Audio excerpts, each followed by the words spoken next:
Welcome into Mavericks Today. Guest host Tom Downey here once again. Coming up on today's show, the latest ESPN NBA mock draft, what the Mavs did, what it means to them potentially long term, the possibility of re-signing everyone's favorite big man, Dwight Powell, he said with sarcasm, Khris Middleton as a possible signing, and Spencer Dinwiddie has talked some trash, some of which against the Mavs, some of it against other organizations. Before we break down all of that, though, on today's show, the bosses have said we need 259 new subs by April 30th, or we are going to subscriber only in the future. So if you want to make sure you don't miss out on any of our Mavs videos, and or you just want to keep us free for everybody and available for everybody, we'll always be free, of course, hit that sub button right now, youtube.com/MavsTV. I don't want to go sub only. We need your help to make sure that doesn't end up being the case.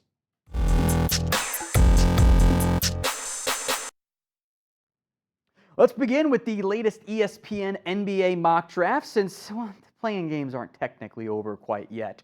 The latest ESPN mock has the Mavs taking Taylor Hendricks out of Central Florida at the number 10 pick. They didn't do any weirdness with like the resetting or odds. They just kept Mavs at number 10 there. Hendricks averaged 15.1 and 7 points per game, and 7 boards.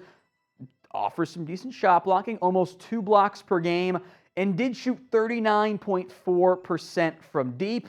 And I just personally am a big fan of finding those players who offer you some stretchability at, I'd say, probably more of the 4, less so of the 5 in terms of the major minutes in the modern day NBA. And Hendricks, because of the Mavs, I think, fairly glaringly obvious need for a big man, has become a popular name in mock drafts, the Mavericks, in what is otherwise a not that heavy group with where the Mavs will be picking of bigs or even just 4s there. Some scouting report notes on Hendricks for you guys. Switchable size at 6'9". I find that valuable. He does offer some NBA-ready shooting, offers on-ball defense. There's some above-average handling. He does make some muscle plays. He's also a guy that could be available with the number 10 overall pick, so it's not like we're talking premier-level, future elite NBA superstar. I do like these 2 player comps, those guys that fit that type of mold for Hendricks, and if you could get one of these guys on your roster on a rookie contract, I think that would be very appealing for the Dallas Mavs. Jeremy Grant and Jaden McDaniels both kind of fit that stretch player that is, I think, very much needed for the Dallas Mavericks at this point. So what would you guys do? Let's say the Mavs keep that number 10 overall pick. Hendricks is on the board. There's no wild fallers or anything like that. Would you take him? D for draft him, P for pass. It is the pinned comments on today's video. So if an ad break comes here on YouTube, take advantage of it. Head down there. It's D for draft or P for pass. Let's talk Dwight Powell now, as ESPN's Tim MacMahon thinks Dwight Powell will return on a minimum deal. Now, Dwight Powell on his last deal versus Powell on a vet minimum is a very, very different conversation, and I think the vet minimum side, I'm okay with Mr. Weird-looking gigantic shoulders. 6.7 points per game, 4 rebounds per game in 19 minutes. He shot 53% from the field, but once you're outside the circle, it's not really someone you want ever shooting. The issue with Dwight Powell is the Mavs got a little bit too excited about what he could potentially be.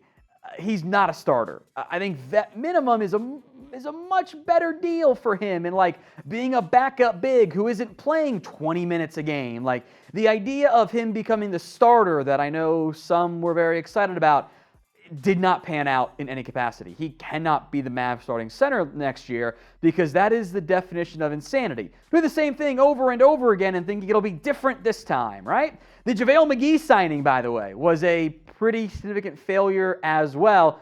Coop, I know you were excited about that one. Didn't go too well because JaVale McGee was kind of this year it'll be different.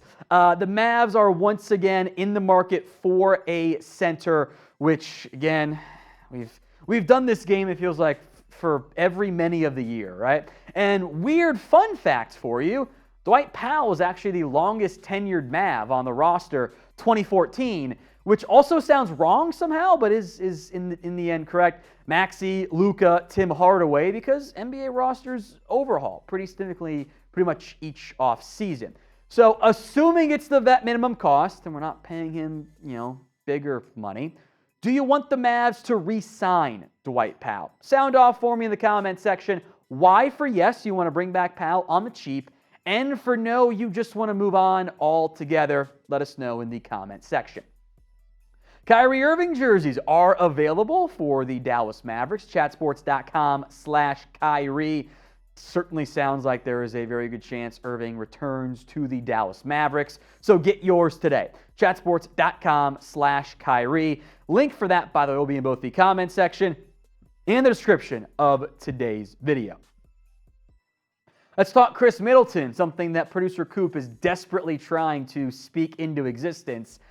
Middleton will be one of the most coveted free agents when he declines his player option, and Tim MacMahon floated out this idea, so ESPN says it's certainly worth discussing, even if it borders on into the perfect offseason plan we just did. Middleton is the guy I had in mind, says Tim MacMahon. There are significant injury concerns, but we're talking about a guy who is a proven championship core piece, who has a history of playing with Jason Kidd. I would question if that's a good thing or not. He's really good, versatile wing defender. He's an efficient 20-plus point per game scorer. A healthy Khris Middleton would be a phenomenal fit alongside Luka Doncic. Middleton will be in his age 32 season next year. He missed a lot of time this year, played in only 33 games. But historically, he has been a 20-point per game scorer, basically from 2017 to this past year previously. Is a career 38% three-point shooter. Again, I think the injuries are a big reason why the three-point numbers really fell off a cliff. I do think that the value of Middleton has gone down in terms of everyone falling over themselves to get him, to a lot of teams still trying desperately to get him because there is injury concern there. He's missed significant amount of times the past 5 years, basically. The three-point shooting is I'm looking at his numbers here, second worst of his career, down at 31.5% on almost 5 threes a game. I think there's enough previous history to say that's an outlier season, but it is something you have to discuss when you're looking at potential moves there.